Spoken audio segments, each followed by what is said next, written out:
gentlemen, boys and girls, welcome to our show, the East meets the West. Manatwe, Nawa. Hinchjay, Stongo. Hello. Hi, my name is Martin, known as Barabo here in the village. Hello, I'm Jim Sawgrass. I'm going to be representing the tribes of the eastern United States today.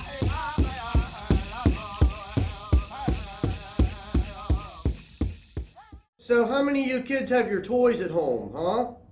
Well, back long ago, there wasn't no skateboard, was there? No, there's no sidewalks.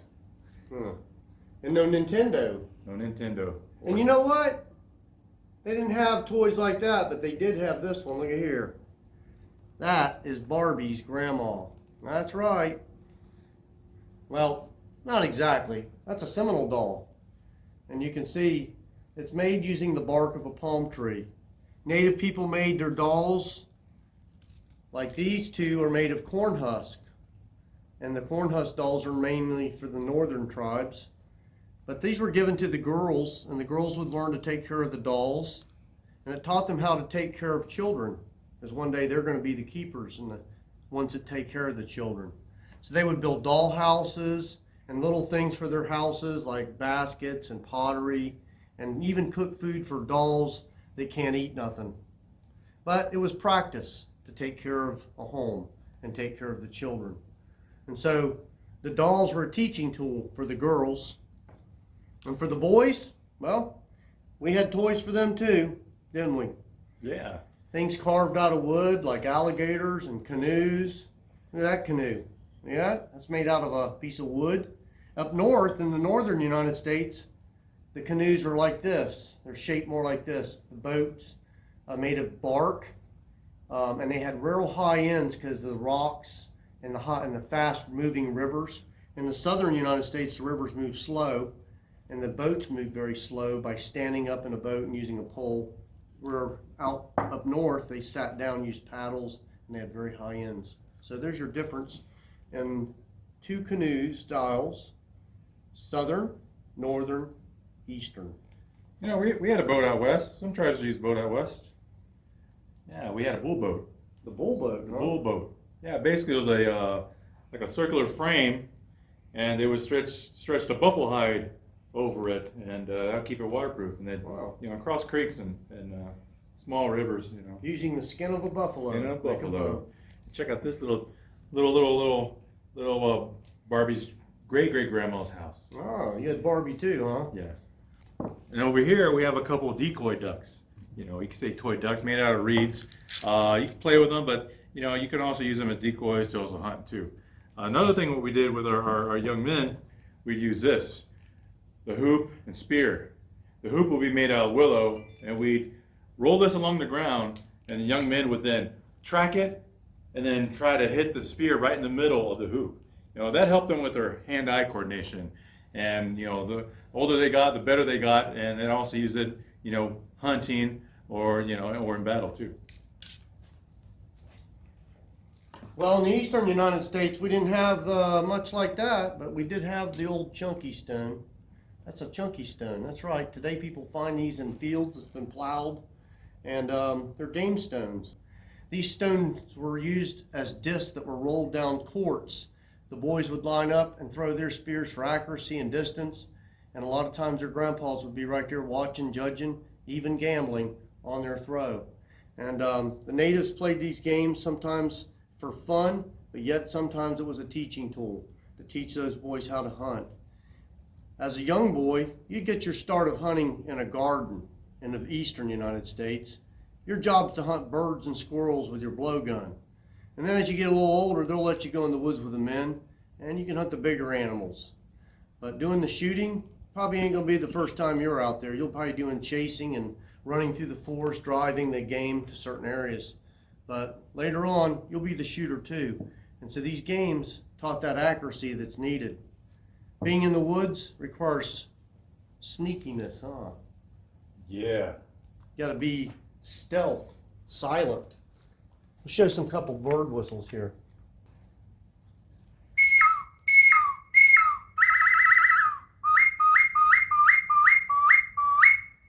Bird calls. They were used to call birds. Hunters used them.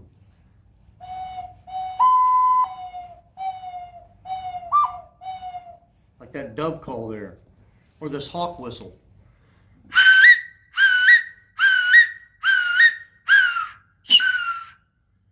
Different sounds like that were used as a way to disguise a hunter or maybe send a signal.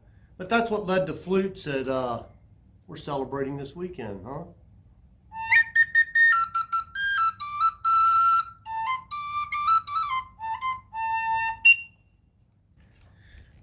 Another game that's universal are marbles. You know, these marbles here are just, you know, they're made out of clay, hardened, and of course everybody loves competition. Who's the best? You know, whose marbles the best?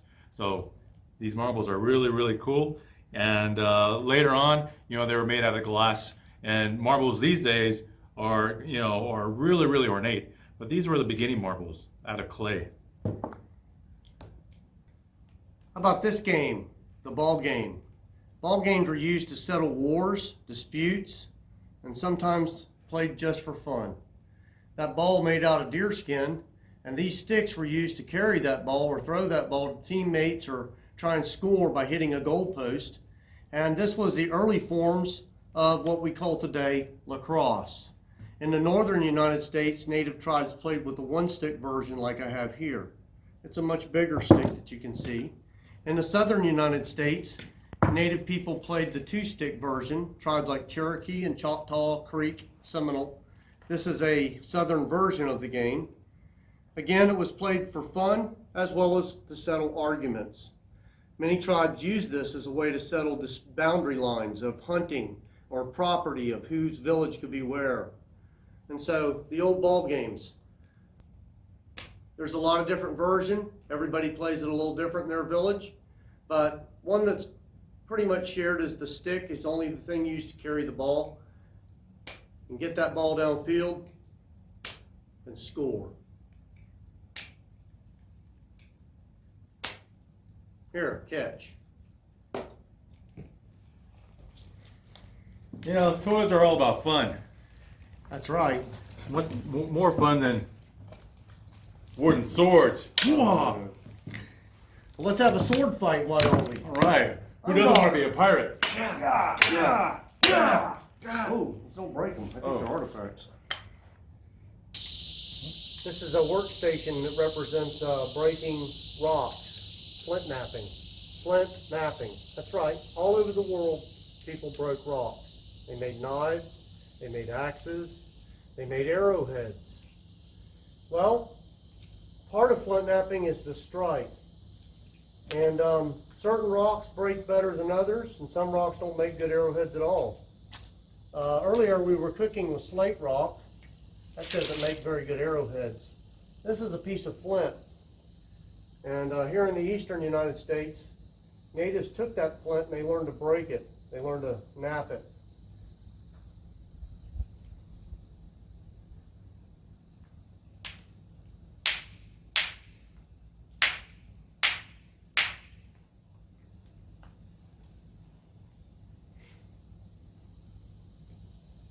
Try another one.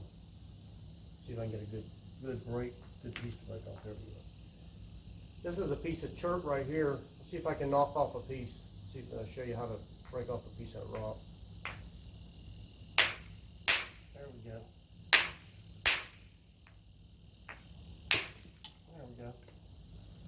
These flat pieces coming off here would have been later shaped into points or knife blades.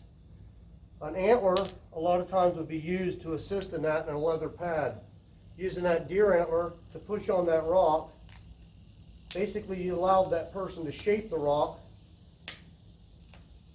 the way they wanted it. That's how arrowheads are made, knife blades, axe heads, by learning to break the rocks. Flint napping, using pressure with an antler of a deer, or striking. What are you striking on? I'm striking on a piece of obsidian. This Oh. type we use out west. What's obsidian? Why don't you tell them about that a little bit? Well, obsidian, it's basically it's volcanic glass, you know, and it's pressured and formed into the rock that you see here now. And primarily tribes out west would use this. When you do chip them off, you can actually, like most of the arrowheads, they're like razor sharp, and some tribes actually use the edges for surgery too. Yeah. It's that sharp. Obsidian is very sharp and also a lot easier to break than a piece of flint. That's like breaking glass and learning to chip that, but it's also a lot sharper too, very sharp. But flint knapping, it's how people made their tools. By striking it and by putting pressure on it, they made those rocks the way we find them today all over the world. Let's see some of them. There, a good piece just broke off. Look at that. Watch this. There we go. Look at that. Nice. Look at that. How about that? You can hook a rhinoceros with that, baby.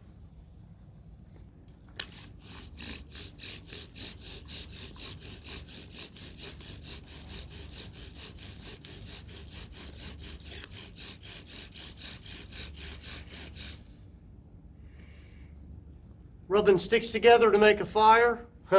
It's how our ancestors did it for thousands of years all over the world. Today I'm going to show you an old way that was done using the bow drill. There's pump drills, there's hand drills, we're using the hand. There's a saw, the plow method. This method here, I use a bow, and my bow is made out of the rib bone of a buffalo. String, piece of leather, a stone to push down on the top. You can also make that piece out of wood and also out of bone. That's a knee bone of the buffalo, and that's a piece of wood from a tree branch. Bad thing about the wood ones, they eventually burn through. Have your nest ready to go. Some fluff pine needles, which means grind them up and make fluffy. Cattail fluff from the rivers. Just a little bit of that to get that coal going. What happens is the two sticks rub against each other and they grind and make a dust. You saw it smoking there. I just cut a notch on the side so all that dust falls into a pile.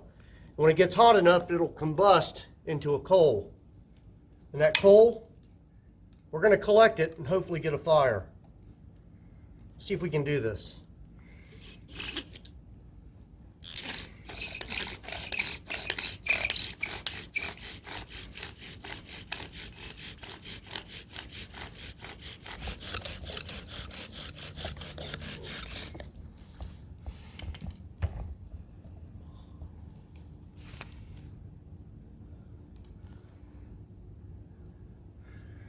There you go. It's burning.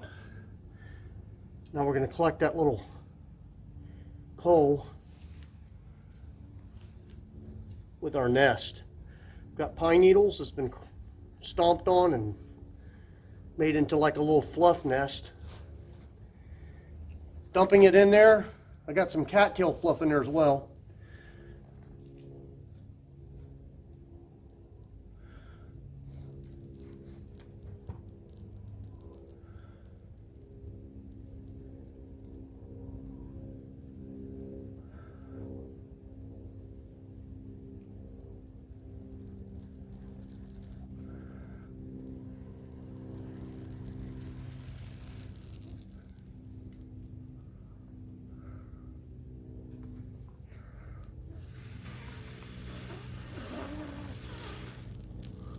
There you go.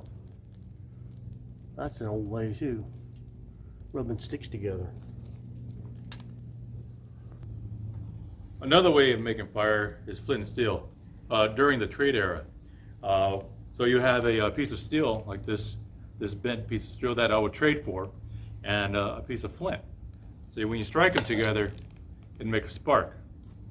Oops.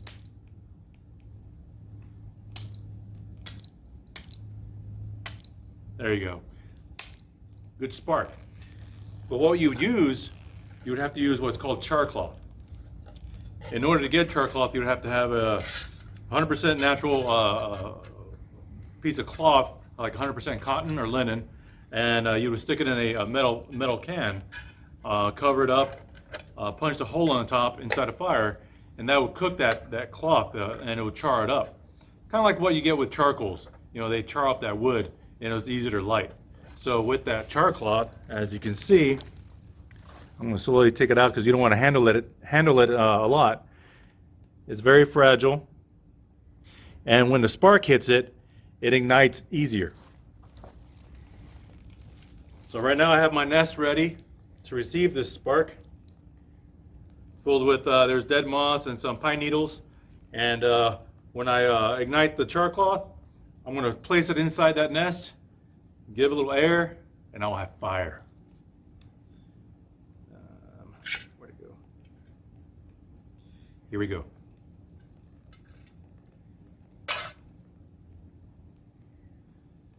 Got to find a good sharp edge also on the flint in order to get a good spark.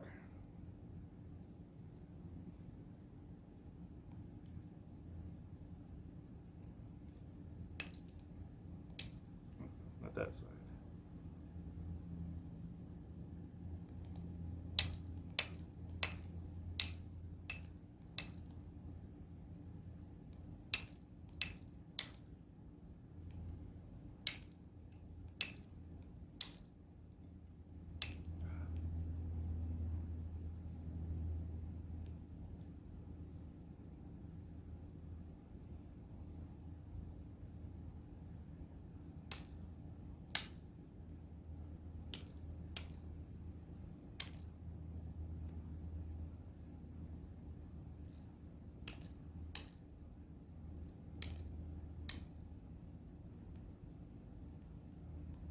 Oop, there it is.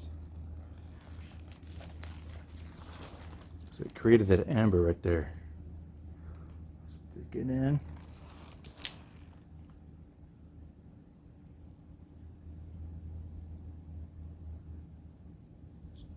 Too much.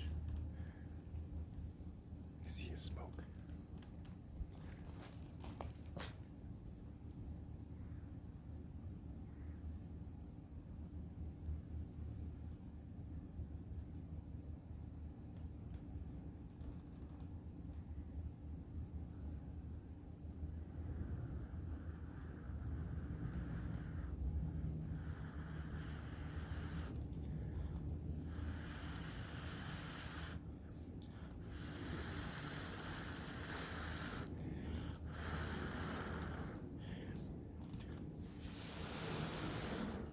All right, now you got flame,